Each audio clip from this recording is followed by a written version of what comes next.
Saya beralih ke Bro Adi. Silakan Bro Adi. Oke, puji Bapak Yahweh, salam Pak Yosef Roy, tim Arizona dan teman-teman semua, manusia-manusia Elohim.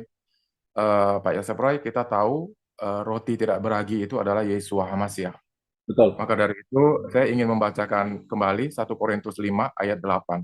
Karena itu, marilah kita merayakan pesta, bukan dengan ragi yang lama, bukan pula dengan ragi keburukan dan kejahatan, melainkan dengan roti yang tidak beragi, yaitu kemurnian dan kebenaran. Dan bicara kemurnian dan kebenaran di dalam ayat ini adalah bicara tentang Yesua Hamashiach. Jadi sudut pandang kita itu sesudah Yesua Hamashiach yang memang sudah hadir hidup di dalam roh, jiwa, dan tubuh kita. Karena bicara ragi seperti yang Pak Yosef Roy sampaikan tadi, janganlah tersesat pergaulan yang buruk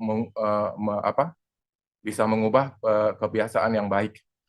Sama seperti yang tadi kisah Yonadab, ya. Yonadab itu jadi ragi buat Amnon dan itu menjadi hal yang menjadi hal yang mencelakakan Amnon sendiri gitu. Jadi memang di hari-hari ini kemurnian dan kebenaran itu benar-benar harus kita praktekkan ya di dalam Bapak Yahweh Yesua Hamashiach dan di dalam setiap tuntunan Ruah Yahweh Elohim, Pak Yosef Roy. Jadi yang ingin saya tanyakan itu kemurnian dan kebenaran eh, ya karena kita tahu Pak Yosef Roy sama seperti kayak saya di sini ya, di lingkungan saya, bahkan di antara penyembah Bapak Yahweh sekalipun, bahkan ketika saya berada di dalam komunitas jemaat yang saya layani sekalipun, tetap ada ragi di mana-mana. Tetap ada ragi di mana-mana. Jadi di sini kita membutuhkan yang namanya hubungan pribadi, pengandalan yang sepenuhnya kepada Bapa Yahweh di dalam Yesua Hamashiach, di dalam setiap kebenaran firman-Nya, dan di dalam setiap tuntunan Ruah Yahweh Elohim. Karena ini menentukan kita terkamiri, kita terpengaruh atau enggak. Jadi kemurnian dan kebenaran yang dimaksudkan di sini itu kita harus benar-benar jaga karena sebenarnya Yesua itulah roti yang tidak beragi yang memang harus kita fokus, yang memang harus kita letakkan di atas segala-galanya karena memang sudut pandang kita itu sudah berbeda. Pak Yosef Roy, yang ingin saya tanyakan kemurnian dan kebenaran kalau kita untuk kita memperingati roti tidak beragi itu seperti apa, Pak Yosef Roy, untuk kita mengaplikasikannya lebih kuat lagi di dalam kehidupan kita, agar kita itu tidak mudah terpengaruhi dengan orang-orang sekitar kita. Karena selama ini kita juga cenderung gitu kan, berteman dengan siapapun, bergaul dengan siapapun, dan kadang-kadang juga kita tidak tahu orang-orang ini nih ternyata punya punya hal yang tidak tulus, punya hal yang tidak baik. Sama seperti saya juga jadi ingat dengan apa yang disampaikan oleh Ibu Hadasa kemarin, yang memang disampaikan oleh Angel, yang ada 3 poin yang disampaikan, yang tentang kejatuhan dari Hillel bin Sakar itu, yaitu orang-orang sekarang itu cenderung ingin didengarkan, ingin dihormati, ingin dipuji, ingin dan itu saya rasakan juga ada di dalam diri saya. Tapi marilah kita tekan semua itu karena kepujian itu, penghormatan itu hanya miliknya Bapak Yahweh. Kita tidak layak sedikit pun untuk mengambil itu, untuk mencuri itu. Bahkan ketika kita tanpa kita sadari kita bisa melakukan hal seperti itu. Jadi demikian Pak Yosef, terima kasih Bapak Yahweh berkati. Iya, terima kasih Bro Adi. Saya coba carikan ayatnya ya sebenarnya.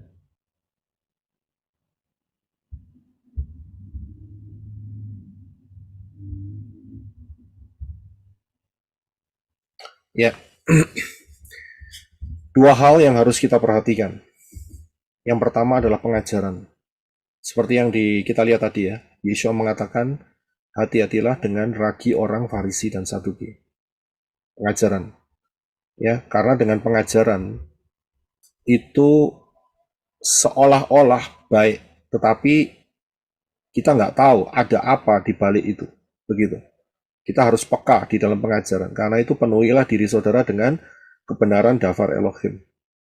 Ya. Jadi pengajaran itu yang saudara harus perhatikan. Kemudian di satu sisi ini selain daripada pengajaran, yaitu adalah yang disebutkan di dalam Roma 8 ayat 1. Ya, Roma 8 ayat 1. Nah, ini mencakup, coba bisa dibaca ya berarti ya, Roma 8 ayat 1 ya.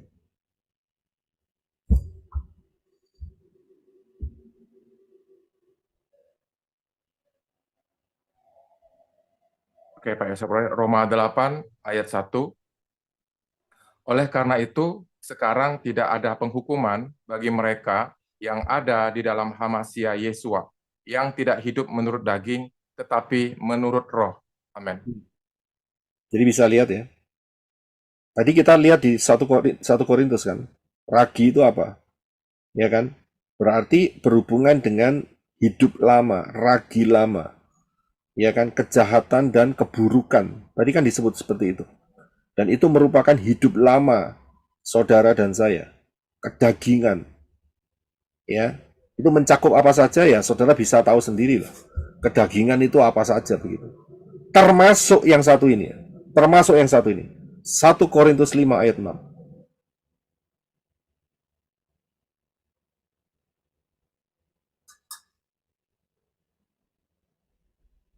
Silakan. 1 Korintus 5 ayat 6, kesombonganmu itu tidak baik. Tidakkah kamu mengetahui bahwa sedikit ragi mengkamirkan seluruh adonan? Ya, terima kasih. Sifat kesombongan ini loh. Ini tidak nampak. Ya, dan ini berbahaya sekali. Ini bisa nular, bisa dimanifestasikan, bisa diimpartasikan. Sifat kesombongan itu tidak baik. Saya bisa lihat, dan ini merupakan ragi, tidak kelihatan pertamanya. Ya, tapi saudara bisa mendeteksi dari kalimat yang diucapkan. Biasanya kalau sudah sering komunikasi, karena ragi yang satu ini tersembunyi sekali. Nah, cara mendeteksinya biasanya kalau saudara lihat, salah satunya adalah dengan kalimat yang diucapkan, kamu belum tahu siapa saya. Itu salah satunya. Oh, kamu belum tahu. Mereka belum tahu siapa saya. Hati-hati loh. Itu kalimat bahaya sekali. Ada ragi di balik itu. Saya bisa lihat. Dia belum tahu siapa saya. Coba tahu. Wah, tunduk-tunduk kamu. Begitu, ngerti kan? Ya kan? Nyembah-nyembah kamu. Tunduk-tunduk kamu. Kamu akan ikutin apa yang saya katakan. Kamu belum tahu siapa saya. Begitu. Ini ngomongnya halus, saudara. Ya, ngomongnya sangat teratur sekali. Tapi kalimat itu saat muncul, antena saudara, ya, yang namanya Iron Dome saudara, itu bisa menangkap signal saudara. Ini ada apa ini? Ada drone apa ini? Drone kadrun atau apa ini? Ya kan? Yang mau lewat ini. Ya kan? Kalau misal atau peluru kendali kan kelihatan gitu. Tapi kalau drone itu kan kecil, gitu. Nggak kelihatan. Gitu. Ya kan? Ini spirit drone. Kita bisa lihat. Dan ini hanya bisa diungkapkan pada saat saudara sudah sama-sama, sudah akan melihat terbuka, ya kan, saling open dan lihat, itu bisa kelihatan saudara. Ya, itu bahaya di situ. Terus kemudian juga masalah dosa-dosa yang belum terselesaikan, yang tersembunyi itu ragi. Bisa dipahami? Bisa Pak Yosef Roy, terima kasih. Ya, terima Puji kasih. Bapak. Haleluya. Saya ke Arizona dulu mau nambahkan sesuatu. Iya Pak Yosef, ini ada satu pertanyaan. Oh, kalau gitu nanti aja kalau pertanyaan. Terima kasih Bu. Soalnya Bu ada satu sekarang tadi. Ya udah. Oh gitu. Oh ya udah. Silakan kalau gitu. Ya, kata ada dari Esther Sami, dia bilang saya masih bergereja di GPF Wijaya Kusuma. Kita juga penyembah Bapak Yahweh. Saya ikut pelayanan worship leader. Ibadah di hari Minggu dan RF Sahabat malam Jumat, tapi saya tidak ikut karena jauh. Terus pertanyaannya, apakah saya harus tetap ikut melayani atau keluar dari sana, Pak? Terima kasih, Bapak yang memberkati. Ya, terima kasih untuk pertanyaannya. Saya sudah jelaskan di masalah tudung. Ya, cepat atau lambat, terdeteksi atau tidak terdeteksi, sadar atau tidak sadar, ini berhubungan dengan ragi. Saudara tidak akan pernah bisa menyangka bahwa ada ragi-ragi yang khusus yang tidak kelihatan, yang seolah-olah di depannya itu dikasih label, kita adalah penyembah Bapa Yahweh. Saya kasih tahu ya, tidak semua penyembah Bapa Yahweh murni. Ada raginya. Hati-hati di sini. Saudara yang mutusin, saudara mau kena ragi atau tidak. Karena tudung saudara jelas loh. Ya, pemimpin saudara jelas loh. Selfie dengan logo, wes gitu aja. Selfie dengan naga, pantas nggak? Gitu aja. Dan apa yang dihasilkan? Natalan masih Natalan. Chinese New Year masih Chinese New Year. Coba saudara pikirkan. Saudara masih berani mengantisipasi di bawah tudung dan ragi yang seperti itu? Pikirkan baik-baik. Menyamakan Yesua dengan Yesus, Pak. Nah itu dia. Yeshua yang di Indonesia lebih dikenal dengan Yesus Kristus. Bagaimana? Saya kembalikan aja pertanyaan kepada saudara. Saudara punya nyali untuk tidak di bawah tudung? Saya yakin kalau saudara punya nyali, berarti saudara bisa terlepas dari ragi. Ini ragi, tidak kelihatan saudara. Ini yang dimaksud Yeshua. Pengajaran di depannya itu bagus. Pengajarannya Farisi Saduki itu Yeshua ngomong apa? Dengarkan pengajaran mereka, tapi jangan ikuti kelakuan mereka. Benar kan? Ya pengajaran ini benar saudara. Tapi kelakuannya jahat. Mosok sama setan selfie. Ya itu aja udah. Gak usah jauh-jauh. Siapa yang mau selfie sama setan? Atau lambang-lambangnya? Boya mikir, gitu loh. Iya kan? Nah, begitu. Ya kan? Nah, kalau saudara nggak kepingin kena ragi, tadi saya sudah jelasin soal ragi. Ini melengkapi mengenai tudung dan di manakah setan-setan bersembunyi.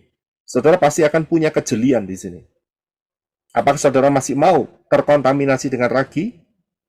Nah itu dia. Risiko di tangan saudara, nggak rapture loh. Bahaya loh, nggak rapture. Ya, oke, puji Bapak Yahweh.